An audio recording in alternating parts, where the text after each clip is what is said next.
냈지만 분노를 품고 있는 것은 아니니까요. 그렇다고 제가 어느 누구에게도 어떤 분노도 품고 있지 않다라고 자신 있게 말씀드릴 수는 없습니다. 분노는 저뿐만 아니라 우리 모두에게 익숙한 감정 아닙니까? 살다 보면은 우리를 힘들게 하는 그런 사람들을 만날 때가 있습니다. 차가운 시선으로 우리를 바라보는 사람들, 또 우리를 헐뜯는 사람, 내 실력이나 능력을 무시하는 것은 괜찮아요. 그건 그럴 수 있죠. 그러나 내 인격이나 존엄성까지 무시하는 사람 만나기도 합니다. 저 설마 나에게 하는 욕일까? 귀를 의심할 정도의 심한 말을 들을 때도 있습니다. 우리의 영혼을 후벼 파는 그런 종류의 말을 들으면은 여러분 어떻게 하는 것이 가장 현명합니까? 그냥 뭐 미친 개가 짖었나 보다 이렇게 생각하고 마음 쓰지 않고 넘어가면은 좋겠는데 사람에 따라서는 그것이 그렇게 쉽지만은 않습니다. 오래전에 입은 상처고 또 오래전에 들었던 말이어도 그런 말은 우리 기억에서 확 없어지지는 않습니다. 무의식 속으로 깊이 들어가서 사라졌다고 생각을 했는데 깊은 데서 그냥 얌전히 있으면 좋겠는데 어느 순간 불쑥 수면 위로 튀어올라서 우리를 괴롭혀요. 오래전의 일인데도 우리를 괴롭히고 우리의 밤잠을 방해합니다. 그런 아픈 기억이 떠오를 때마다 우리 마음속에 함께 떠오르는 그런 감정이 있죠. 그 이름이 바로 분노 아닙니까? 그런데 사람이 참 이상합니다. 분노라는 감정이 품고 있으면 나한테 해롭다는 것을 우리가 분명히 아는데도 한편으로는 우리가 분노를 품고 있는 그 마음을 즐기기도 합니다. 그래서 화를 품고 있어요. 내가 마치 화를 품고 있으면 그것이 상대방에게 해라도 끼칠 것처럼 생각하고 사실은 나에게만 더 해로울 뿐인데 말입니다. 처음에 우리가 품고 있던, 내 품을 수 있을 정도로 작았던 이 분노가 품고 있다 보면은 어느새 나보다 커져서 내가 분노를 품고 있는 것이 아니라 분노가 나를 삼켜버리는 그런 크기까지 커집니다. 일단 분노에 삼켜지면은 그 다음부터는 조절을 못하죠. 그 분노가 우리로 하여금 우리가 상상하지도 못한 악을 생각하게 하고 내가 이렇게 나쁜 생각까지 할 수 있나 싶을 정도로 그런 생각을 하게 하고 또 심하면은 그 악한 생각을 실행에 옮기게도 합니다. 이렇게 해결되지 못한 분노가 우리 각 사람 마음속에 다 있는데 예수님은 형제나 자매에게 성내는 사람, 즉 분노를 품고 있는 사람은 누구나 심판을 받는다 라고 말씀하시니까 참 예수님의 말씀이 어렵습니다.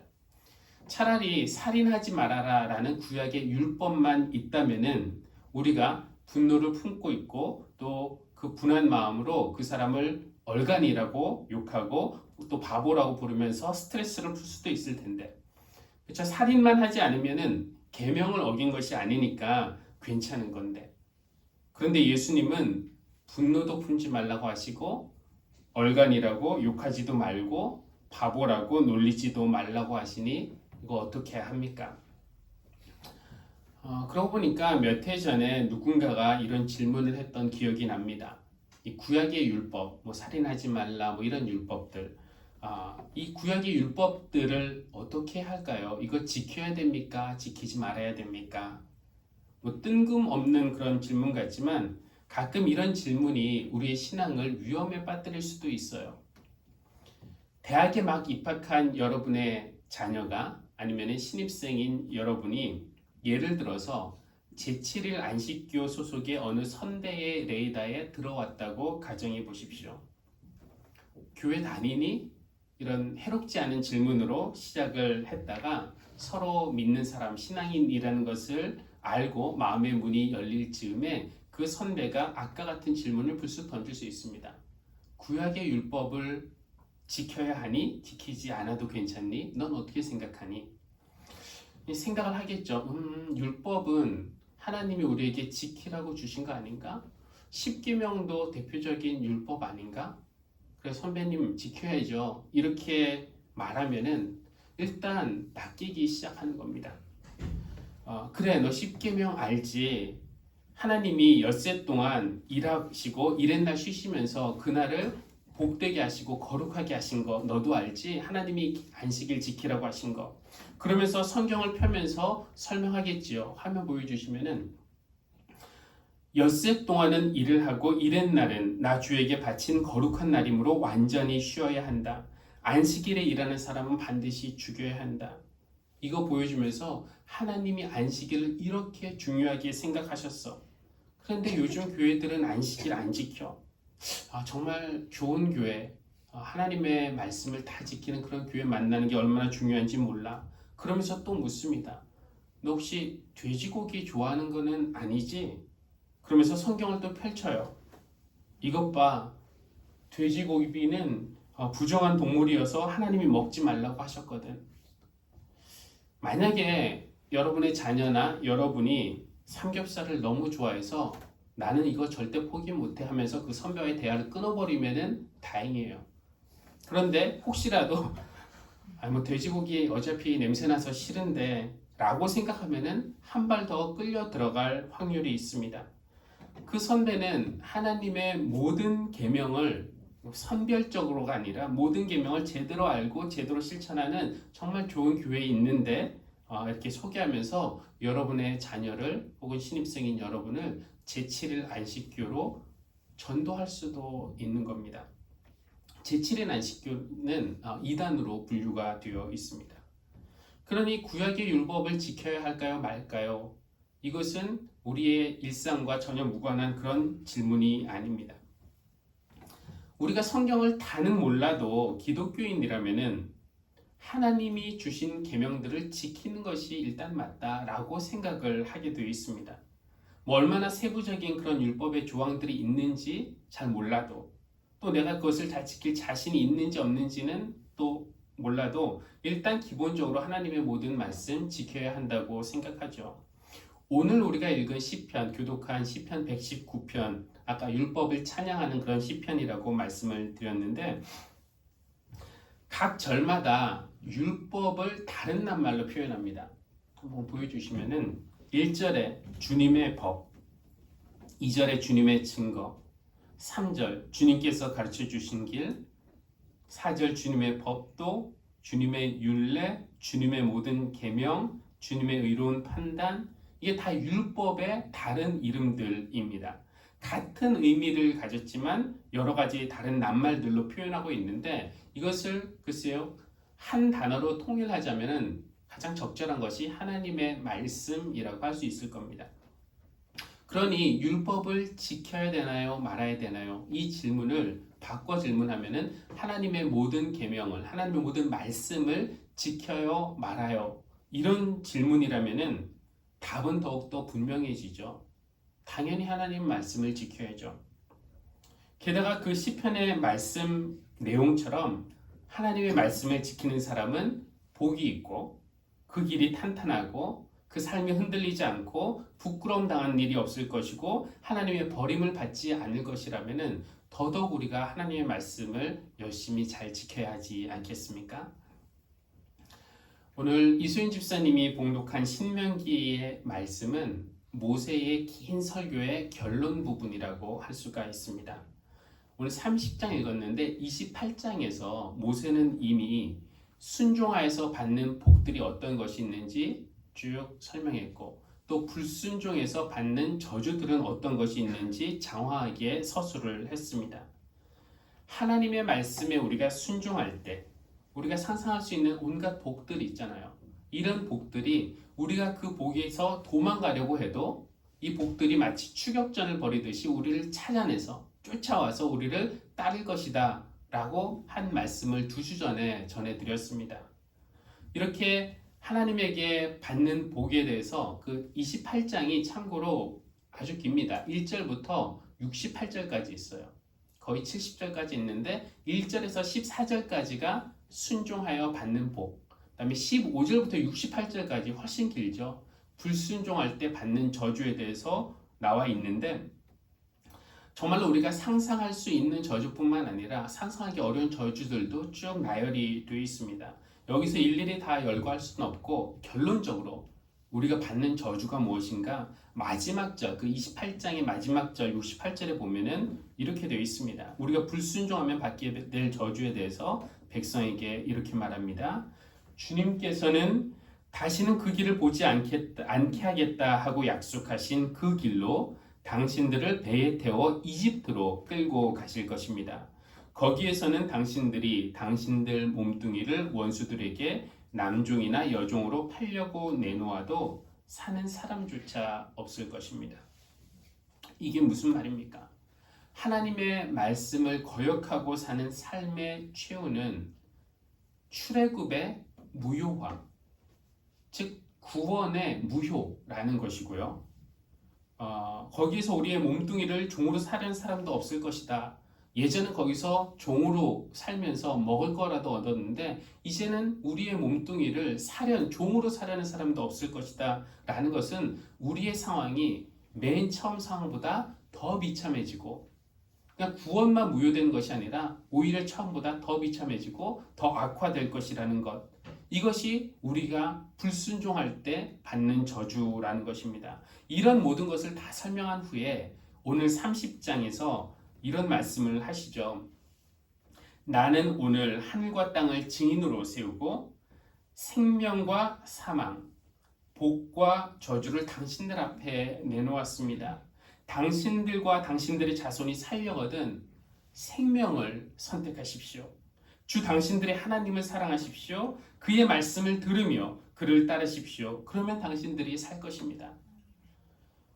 이상의 시편 말씀과 또 신명기 말씀을 보면은 율법, 즉 하나님의 말씀을 지키는 것은 당연한 선택으로 여겨집니다. 그것은 우리가 사는 길일 뿐만 아니라 복을 받는 길이기 때문입니다. 그런데 문제가 그렇게 간단하지가 않아요. 큰 틀에서는 하나님의 말씀을 우리가 따라 사는 것에 전적으로 동의하지만 세부적인 상황에 들어가면은 우리가 지키지 않고 지키지 못하는 계명들이 너무나 많습니다. 저 포피를 자르는 할례, 동물을 태워서 드리는 번제, 우리 그런 거 안 하잖아요. 토요일에 해당하는 안식일을 지키는 거, 유월절, 오순절, 초막절 같은 유대 절기 지키는 거 성경에 다 지키라고 되어 있지만 우리 더 이상 지키지 않잖아요. 돼지고기와 같은 음식 먹는 거, 이런 율법들은 우리가 더 이상 지키지 않습니다. 물론 이유가 있지만 이런 이유들을 신학적으로 설명할 수 있는 수준이 아니라면은 율법을 지켜야 한다면서 왜 안 지키십니까? 라는 공격에 우리가 취약할 수밖에 없는 겁니다. 예수님은 이 구약의 율법들을 어기는 분으로 고발을 당하셨어요. 나병 환자에게 손을 대셨고 혈루증 앓던 여인 접촉하셨고 세리, 창녀, 죄인들과 함께 어울리면서 식사를 하셨습니다. 이 사람들은 다 율법이 부정하다고 규정한 그런 사람들이었고 그들과의 의도적인 접촉은 금지되었지만 예수님은 율법 따위 개의치 않는 것처럼 보였습니다. 유대인들이 예수님을 죽이려고 했던 것도 예수님이 38년 된 병자를 고쳐주셨기 때문에 죽이려고 한 것이 아니라 안식일에 고쳐주셨기 때문에, 그래서 안식일을 어기셨기 때문에 그를 죽이려고 했던 겁니다. 예수님을 언뜻 보면은 율법을 폐하시려고 저러시나 싶을 정도로 그렇게 행동을 하셨어요. 주님, 구약에 나온 이 율법들, 계명들 이거 어떻게 할까요? 이거 다 지켜야 됩니까? 말아야 됩니까? 라고 질문하면은 우리 예수님은 뭐라고 대답하실까요? 예수님이 나는 그 율법을 폐하러 왔다. 율법? 이거 사람 못 살린다. 나를 믿어야 살 수 있다. 이렇게 말씀하시면 우리가 훨씬 편할 텐데, 그런데 주님은 오늘 말씀에서 정반대로 얘기하시잖아요. 율법을 폐하러 오신 것이 아니라 율법을 완성하러 오셨다고. 율법의 아주 작은 것 하나라도 어기거나 그렇게 해도 된다고 가르치는 사람은 하늘나라에서 아주 작은 사람 취급받을 것이라고. 그리고 너희의 의가 율법학자들이나 바리새인의 의보다 더해야 한다고 그렇게 강조하십니다. 그렇게 말씀하신 후에 예수님이 6가지 예를 드시는데 오늘 우리가 그 중에서 첫 번째 예를 읽었습니다. 율법이 이렇게 말한다. 그러나 나는 이렇게 말한다. 라는 형식으로 되어 있는 6가지 이해입니다. 언뜻 들으면은 율법이 이렇게 말한다. 그러나 나는 이렇게 말한다 하면서 율법과 반대되는 이야기일 것 같지만 사실은 율법을 더 잘 지켜야 한다. 이런 의미인데요. 첫 번째는 분노에 대한 교훈이죠. 화면 한번 보여주시면은 옛 사람들에게 말하기를 살인하지 말아라. 누구든지 살인하는 사람은 재판을 받아야 할 것이다. 한 것을 너희는 들었다. 이것은 율법, 구약 율법에 이렇게 되어 있다는 뜻입니다. 우리가 잘 알고 있죠. 살인하지 말라는 계명은 10계명에 들어가 있고 6번째 계명입니다. 그런데 다음에 예수님이 말씀하세요. 그러나 나는 너희에게 말한다. 자기 형제나 자매에게 성내는 사람은 누구나 심판을 받는다. 자기 형제나 자매에게 얼간이라고 말하는 사람도 누구나 공의에 불려갈 것이요 또 바보라고 말하는 사람은 지옥불에 던져질 것이다. 율법은 살인하지 말아라 이렇게 말하지만 예수님은 3가지를 말씀하시는데 형제나 자매에게 분노를 품어서도 안 되고 그들을 얼간이라고 욕해도 안 되고 바보라고 놀려도 조롱해도 안 된다는 것입니다. 이 분노를 품는 것에 대해서는 아까 첫 부분에서 좀 말씀을 드렸고요. 얼간이라고 하는 것은 라가라는 그런 아람어의 욕설이라고 하는데 사람 취급을 안 하는 그런 심한 욕이라고 하니까 여러분 사람 취급을 안 하면은 우리나라로 말로 옮기면은 뭐 사람이 아니면 개 XX 정도 되는 욕이 되겠죠. 그런 욕 하지 말라는 겁니다. 바보는 어떤 지능이나 능력이 모자라는 사람인데 인간이 결함이 있다, 모자란다. 그러니까 인간이 아닌 인간 이하라는 그런 취급을 한다는 말입니다. 예수님은 살인을 하지 않는 것은 당연한 것이고 분노에 찬 그런 잔인한 말, 경멸하는 욕설, 조롱하는 말조차 허락하지 않으시는데 왜 그러냐면은 이 살인이라는 것이 바로 이런 데서 분노 아니면은 사람 이하로 취급하는 마음, 사람을 무시하는 태도 여기에서부터 시작하기 때문에 그렇다는 겁니다. 옛 계명을 제시하시고 거기에 대해서 새로운 해석을 하심으로써 예수님은 우리에게 더 무거운 짐을 지어주고 계시는 것입니까? 그게 아니라 우리가 사람을 어떻게 봐야 하는지, 어떻게 여겨야 하는지, 어떻게 대하여야 하는지를 우리에게 가르쳐 주시고 계신데 살인하지 말라라는 그 율법, 그 문자만 볼 것이 아니라 그 안에 깃든 하나님의 마음은 모든 사람은 존귀하고 모든 생명은 소중하다. 이런 하나님의 뜻이 그 안에 담겨 있다는 것을 우리에게 알려주시는 겁니다. 그러니까 구약의 율법을 지킨다고 해서 문자적으로 지킨다고 해서 살인만 안 하면 되는 것이 아닙니다. 그 안에 깃든 하나님의 마음을 헤아려야죠. 그러니까 우리 자신을 바라볼 때에도 또 옆 사람을 바라볼 때에도 심지어 내 안에 분노를 일으키는 원수 같은 사람을 볼 때에도 우리가 기억해야 할 사실, 사람은 누구나 존귀하고 모든 생명은 소중하다는 것. 왜 존귀하고 왜 소중한가? 우리가 기독교인이라면 최소한 3가지 이유를 댈 수 있어요. 첫째는 누구나 모든 인간은 하나님에 의해서 하나님의 손으로 하나님의 형상 따라 창조된 사람이기 때문에 존귀한 겁니다. 두 번째는 예수님이 그 사람을 위해서 돌아가실 정도로 사랑하셨기 때문에 존귀한 겁니다. 그리고 3번째는 성령님이 그 안에 거하시기 때문에 존귀한 겁니다. 기독교인들만 존귀합니까? 그렇지 않아요.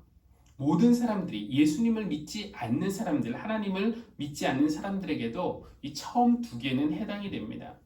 그들도 하나님의 손으로 창조된 사람들이고 예수님은 그들을 위해서도 돌아가셨어요. 그들이 믿지 않는다고 해서 하나님을 믿지 않는다고 해서 예수님이 우리를 위해서 돌아가셨다는 사실을 부인한다고 해서 그 사실이 변하는 것은 아닙니다. 하나님은 모든 사람을 창조하셨고 예수님도 모두를 위해서 돌아가셨습니다. 이 사실을 믿는 사람들에게는 하나님이 성령을 주시니까 우리 믿는 사람들에게는 성령님이 이 안에 계신다는 또 하나의 이유만 더 있을 뿐입니다. 이 진리를 가르쳐 주시기 위해서 예수님이 말씀하시는 겁니다. 살인하지 말라라는 구약의 율법이 있지만 나는 너희에게 말한다. 분노도 품지 말아라.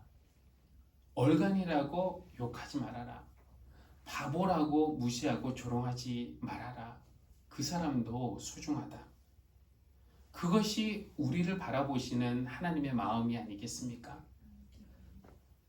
우리가 서로를 그렇게 대하는 것이 하나님의 마음이 아니겠습니까?